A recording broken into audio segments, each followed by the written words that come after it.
தமிழில் முதல் பக்தி சேனல் சாய் டிவி.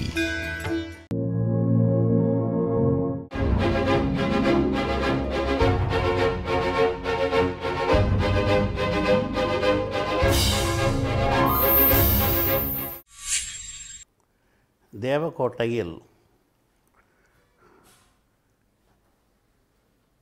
நிறுவப்பட்டிருக்கின்ற ஷீரடி சாய்பாபா ஆலயத்தை பற்றி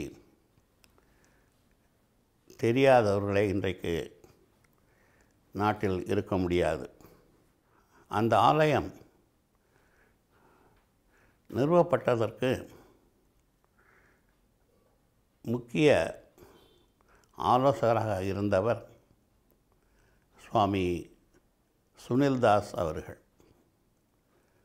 சுவாமி சுனில்தாஸ் அவர்கள் கேரளா மாநிலத்தில் முதலமடை என்ற ஊரில் ஒரு ஆசிரமம் வைத்து ஷீரடி சாய்பாபா சிலையை வைத்து பூஜை செய்து அப்பகுதி மக்களுக்கு பக்தி நெறியை பரப்பி வருகிறார்.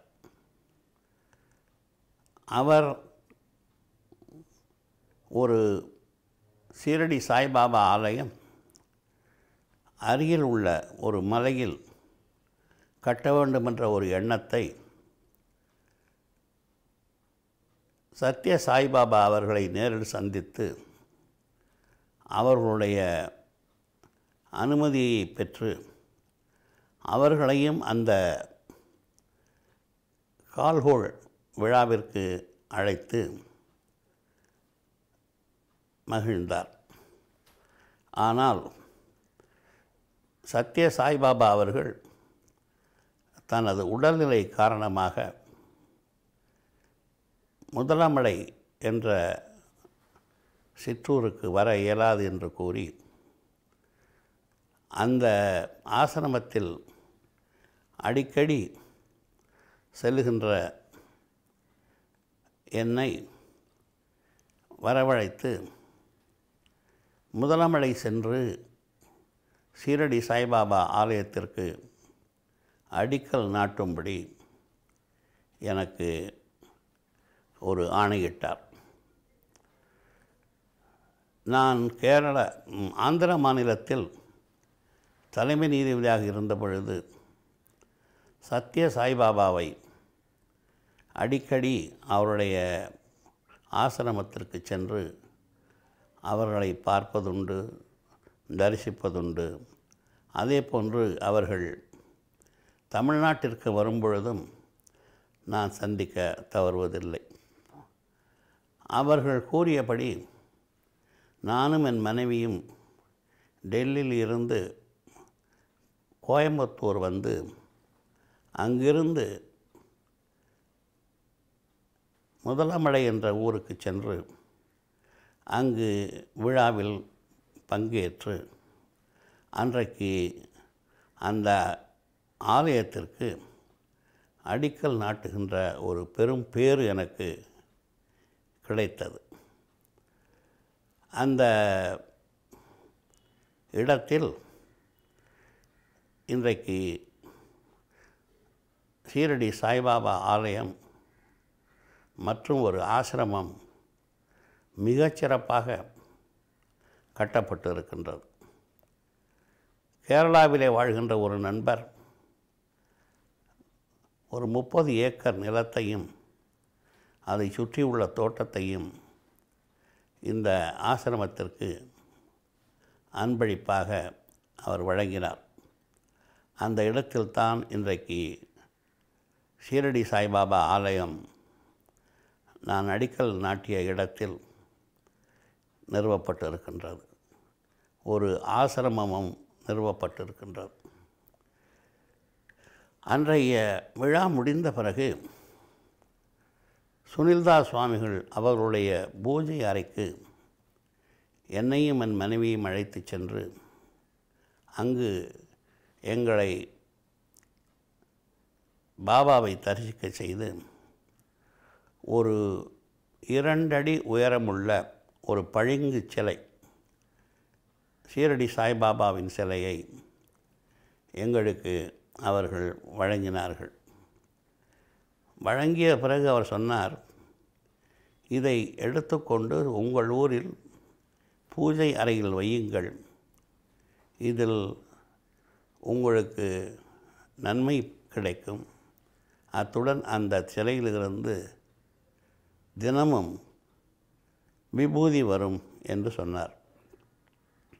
அதன்படி என்னுடைய மனைவி அந்த சிலையை எடுத்துக்கொண்டு தேவக்கோட்டை சென்று எங்கள் ஊரில் எங்கள் வீட்டில் பூஜை அறையில் வைத்து அங்கு பூஜை செய்த பொழுது அன்று முதல் விபூதி அந்த சிலையிலிருந்து வர ஆரம்பித்தது. நாங்கள் ஒவ்வொரு முறை செல்லுகின்ற பொழுது ஊருக்கு சென்னைக்கு வருகின்ற பொழுது அந்த இல்லத்தை பூட்டிவிட்டு என்னுடைய சகோதரியிடம் வீட்டுச் சாவியை கொடுத்து வருவது உண்டு. இதில் விபூதி வருகின்ற செய்தி அங்கு பக்கத்தில் உள்ள எல்லா ஊர்களுக்கும் பரவி இந்த இல்லத்திற்கு பாபாவை தரிசிப்பதற்காக அவர்கள் நாங்கள் இருந்த பொழுது வர ஆரம்பித்தார்கள். நாங்கள் இல்லாத பொழுது வந்த நேரத்தில் அவர்கள் பாபாவை தரிசிப்பதற்கு வழிவகுத்து என்னுடைய சகோதரியிடம் சொல்லி அவர்களுக்கும் அந்த பாபாவை தரிசிக்க ஏற்பாடு செய்ய சொன்னோம். இவ்வாறு வந்து ஆயிரக்கணக்கான அப்பகுதி மக்கள் பாபா சிலையை பார்த்த பிறகு என் மனைவியிடம், நம் தேவகோட்டை நகரத்திற்கே ஒரு நன்மை பயப்படுவதற்காக பாபா இங்கு வந்திருக்கிறார்.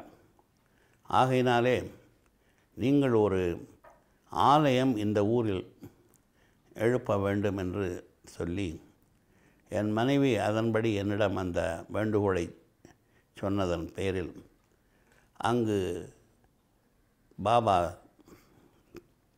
ஆலயம் நாங்கள் கட்டினோம்.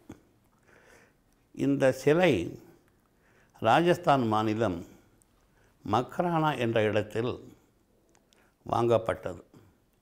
மிக அருமையான சிலை.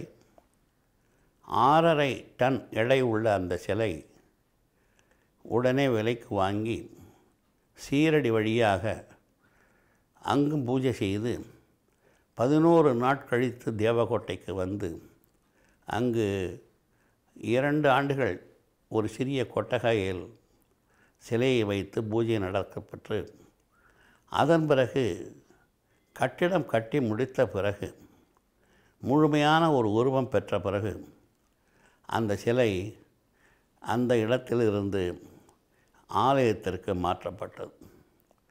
இன்றைக்கு அந்த ஆலயம் அப்பகுதி மக்களுக்கு மிகவும் ஒரு பிரபலமான ஒரு ஆலயமாக இருந்து வருகின்றது. அந்த ஆலயத்தை காலையிலும் சரி, மதியமும் சரி, மாலையிலும் இரவிலும் அப்பகுதி மக்கள் வந்த வண்ணமாக இருப்பார்கள். அதாவது பாபாவிற்கு எந்தவித ஜாதி மத வேறுபாடு இல்லை என்பதை நீங்கள் நேரில் அந்த ஆலயத்திற்கு வந்தால்தான் தெரியும். முஸ்லீம் மக்கள் இரவு 8 மணிக்கு வருவார்கள். கூட்டம் கலைந்த பிறகு அங்கு தரிசிப்பதற்கு வருவார்கள். கிறிஸ்தவர்கள் வருகின்றார்கள், இந்துக்கள் வருகின்றார்கள். அங்கு யார் வேண்டுமானாலும் வரலாம். வருவதற்கு எந்தவித தடை அந்த ஆலயத்தில் நாங்கள் எந்தவித தடையும் போடவில்லை. வருடத்திற்கு 5 விழாக்கள் மிகச்சிறப்பாக நடந்து வருகின்றது. 2011 ஜனவரி 26 அன்று குடமுழுக்கு விழா நடைபெற்றது. இன்றைக்கு வியாழக்கிழமை தோறும் பூஜை நடக்கின்ற நேரத்தில் குறைந்தது ஒரு 2500லிருந்து 3000 பேர் வருவார்கள்.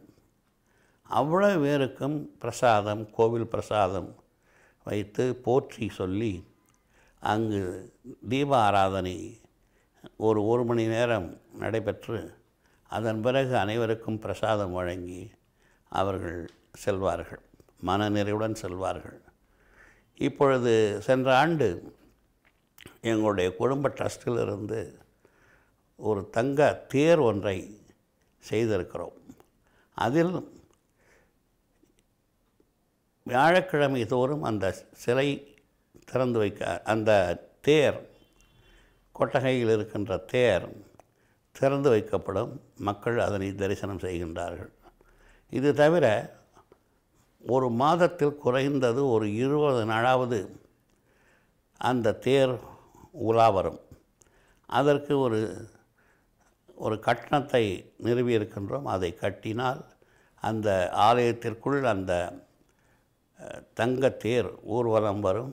அந்த தங்கத்தேரில் சிறிய பாபா சிலை வைக்கப்பட்டு, ஐம்பொன் சிலையால் செய்யப்பட்ட சிலை வைக்கப்பட்டு ஆலயத்தை சுற்றி வந்து அவர்களுக்கு பிரசாதங்கள் மற்றவைகளெல்லாம் வழங்கப்படும். இன்றைக்கு நான் இந்த இடத்தில் ஏற்கனவே நான் ஒரு திருமண மண்டபம் கட்ட வேண்டும் என்று ஒரு எண்ணத்திலே இருந்தேன். அதன் பிறகு அந்த எண்ணத்தை விட்டு ஒரு 1+4 ஒரு கட்டிடங்கள் கட்ட வேண்டும் என்று மனதில் வைத்திருந்தேன். அவையெல்லாம் நிறைவேறவில்லை. இந்த இடம் பாபாவிற்காக ஒதுக்கப்பட்டிருக்கிறது என்பதை நான் பின்னர் இந்த ஆலயத்தை நிறுவிய பிறகுதான் நான் அறிந்து கொண்டேன். இன்றைக்கும் அந்த ஆலயத்திற்கு மாப்பிள்ளை பெண் பார்ப்பதற்கு எங்களுடைய அனுமதி கேட்டு வருகின்றார்கள். மாப்பிள்ளையும் பெண்ணும் நேருக்கு நேர் பாபாவின் சிலைக்கு முன்னால் நின்று தரிசனம் செய்து ஒருவரை ஒருவர் பார்த்து கொண்டு அவர்கள் திருமணம் அங்கேயே நிச்சயிக்கப்படுகிறது. இதுபோன்று இதுவரை எனக்கு தெரிந்த அளவு ஒரு 15-20 திருமணங்கள் அங்கு நிச்சயிக்கப்பட்டிருக்கின்றன. அதாவது மக்களுக்கு நாம் நினைத்தது இந்த சிலைக்கு முன்னால் நின்று நாம் வேண்டிக் கொள்வது, நாம் நினைத்து கொள்வது நடந்து வருகின்றது என்பது கண்கூடாக பலர் கண்டிருக்கின்றார்கள். ஆகையினாலே இவ்வளவு ஒரு சிறப்பான ஒரு ஆலயத்தை நிறுவுவதற்கு அந்த பகவானுடைய அருள்தான் எனக்கு கிடைத்தது. அந்த அருளை வைத்துத்தான் நாங்கள் இந்த ஆலயத்தை கட்ட முடிந்தது என்பது நான் எப்பொழுதுமே சொல்ல முடியும். அந்த ஆலயம் இன்றைக்கும் மிக சிறப்பாக பரிமாணிக்கப்பட்டு வருகின்றது. ஒரு இடத்தில் ஒரு தூசி கூட நீங்கள் பார்க்க முடியாது. 6 மணி என்றால் 6 மணிக்கு மணி அடித்தாக வேண்டும், பூஜை ஆரம்பமாகிவிடும். யார் வந்தாலும் அவர்களுக்காக நாங்கள் வெயிட் செய்வது இல்லை. அந்த அளவு ஒரு கடமை உணர்ச்சியுடன் அங்கு இருக்கின்றவர்களும் பாடுபடுகின்றார்கள்.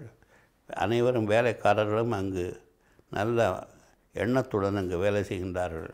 வருகின்றவர்கள் மிகுந்த பக்தியுடன் வந்து ஆண்டவனத்தை தரிசித்து தனக்கு வேண்டிய வேண்டுகோளை அவனிடம் கேட்டு பின்னால் அதையும் பெற்று அதன் பிறகு மிகுந்த மகிழ்ச்சி அடைந்த பல நிகழ்ச்சிகளை நான் கேள்விப்பட்டிருக்கின்றேன். அந்த அளவிற்கு பலருக்கு நாம் கட்டிய ஆலயத்தினால் ஒரு சிறந்த வாய்ப்பு கிடைத்திருக்கின்றது என்பதை எண்ணி நினைக்கின்ற பொழுது நமக்கு மிகுந்த ஒரு மன நிறைவு ஏற்படுகின்றது.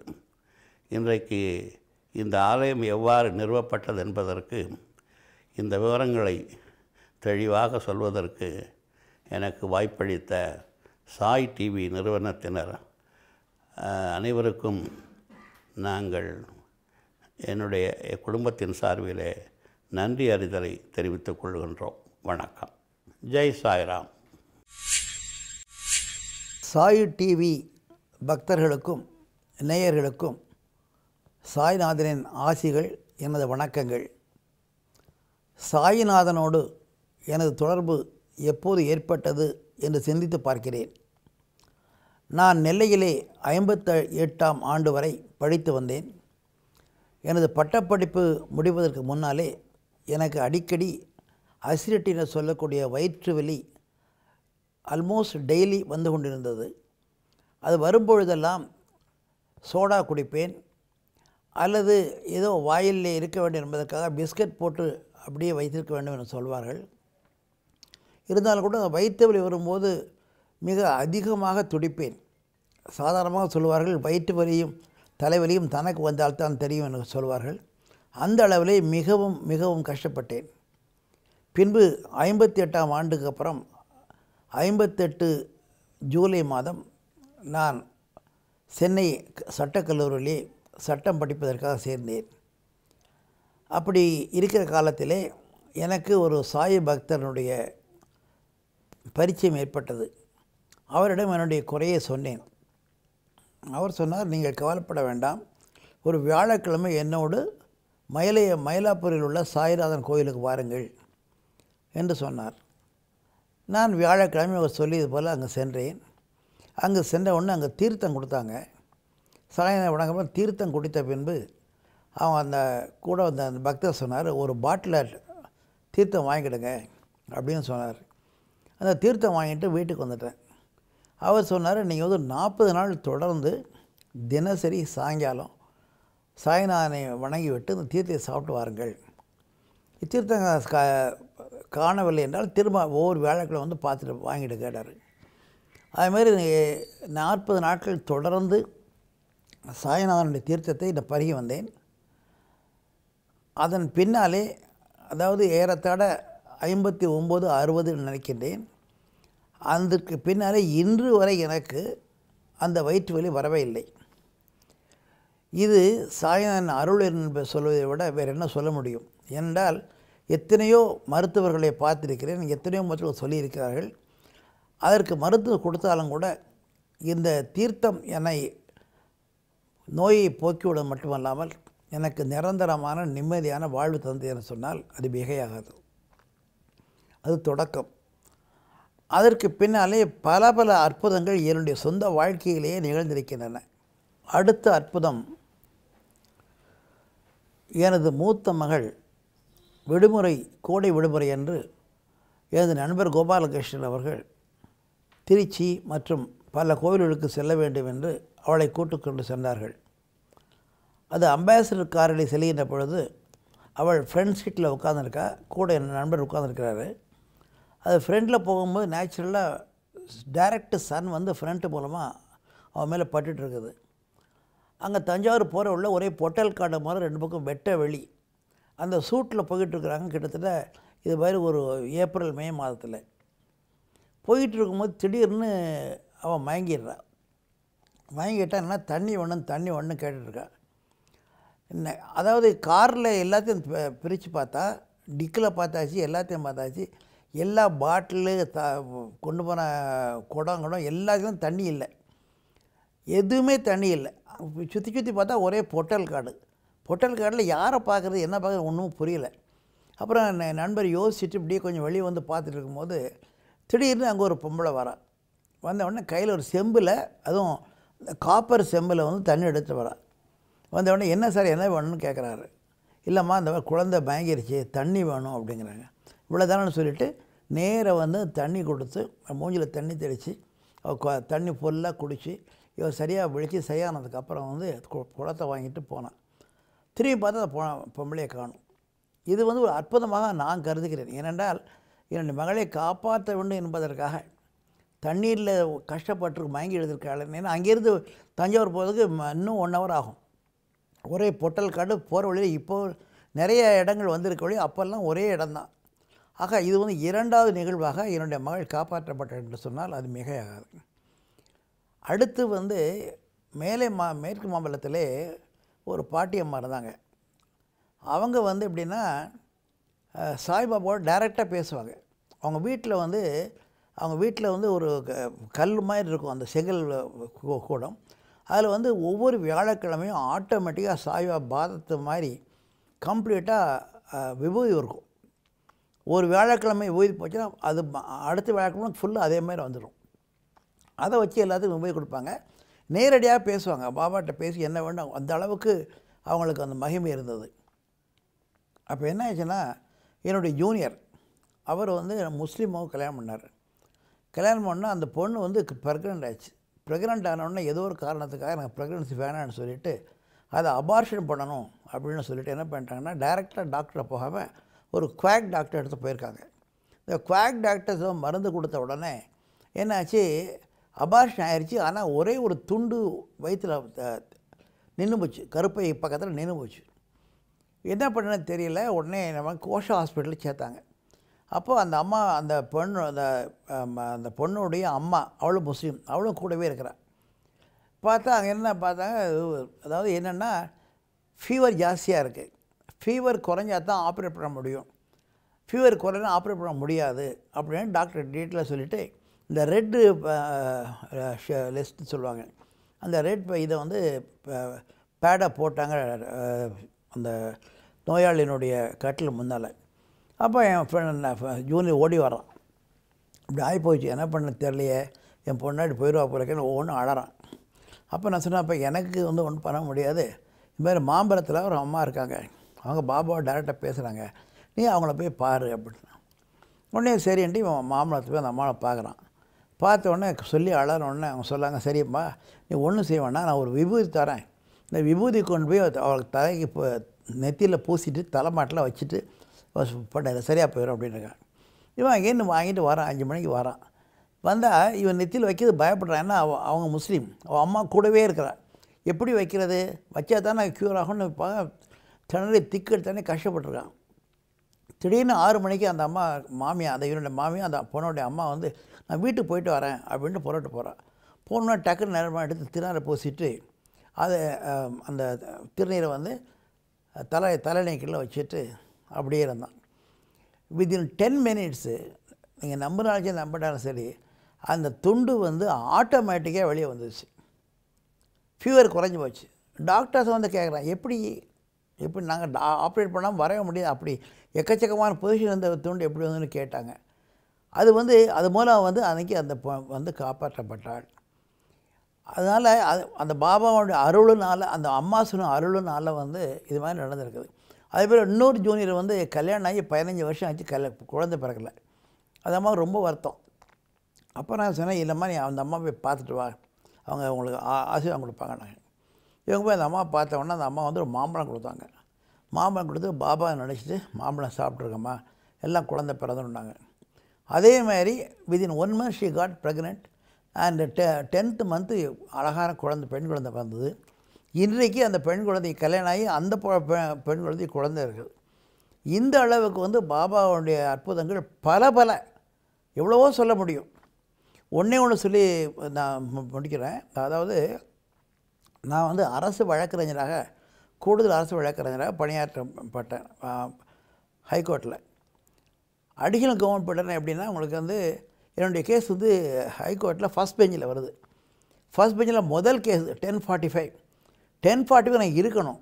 இல்லைன்னு சொன்னால் அவர் சீஃப் கோஆப்ரேட் மட்டும் இல்லாமல் கவர்மெண்ட்டுக்கு எழுதி மாதிரி கவர்மெண்ட் வரலன்னு சொல்லிட்டா என் வேலை போயிடும். நான் அப்போ மின்ட்டில் குடியிருக்கிறேன். வீட்டில் புறப்பட்டு 10:40 புறப்பட்டு போகிறது குறைஞ்சது 15 நிமிஷம் ஆகும். இவ்வளோ தான் ஸ்பீடாக பண்ணணும். ஒரு ஆட்டோவில் ஏறிட்டு ஆட்டோ அந்த கம்பியை பிடிச்சிட்டே சாய்ராம் சார்னு சொல்லிகிட்டே போகிறேன். நேராக போய் ஹைகோர்ட்டுக்குள்ளே என்னுடைய சேம்பரில் போய் ட்ரெஸ் பண்ணிவிட்டு நான் வந்து நேராக ஃபஸ்ட் கோர்ட்டுக்கு போகிறேன்.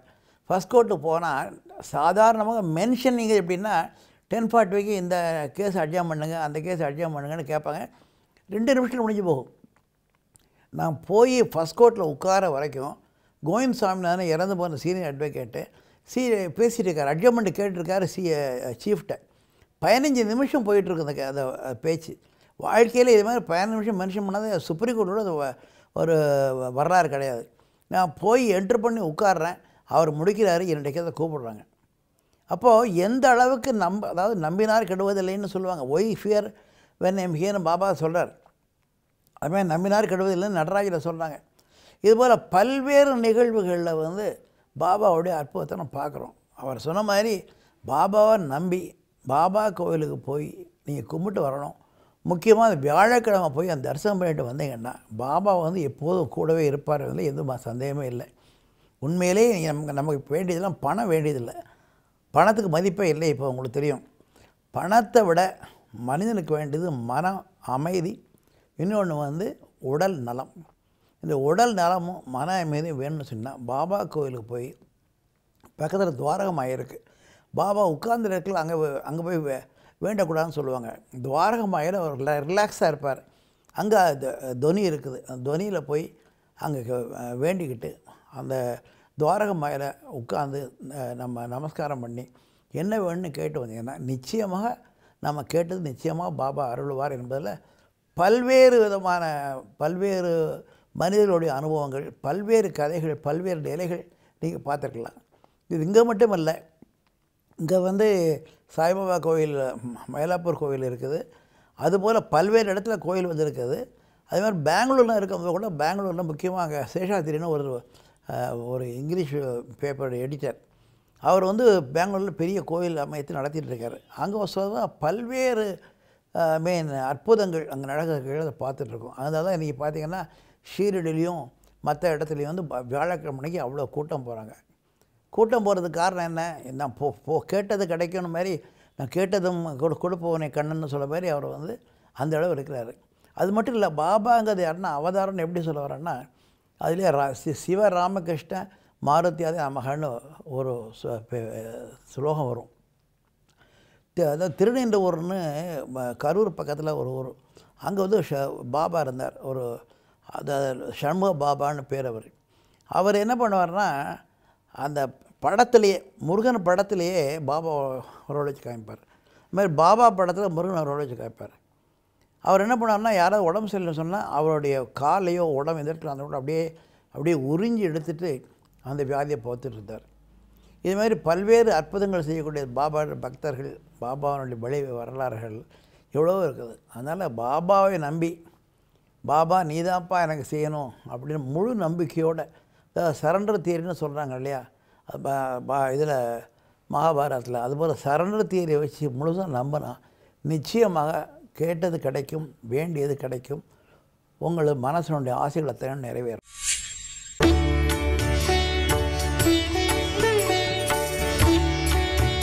தமிழில் முதல் பக்தி சேனல் சாய் டிவி.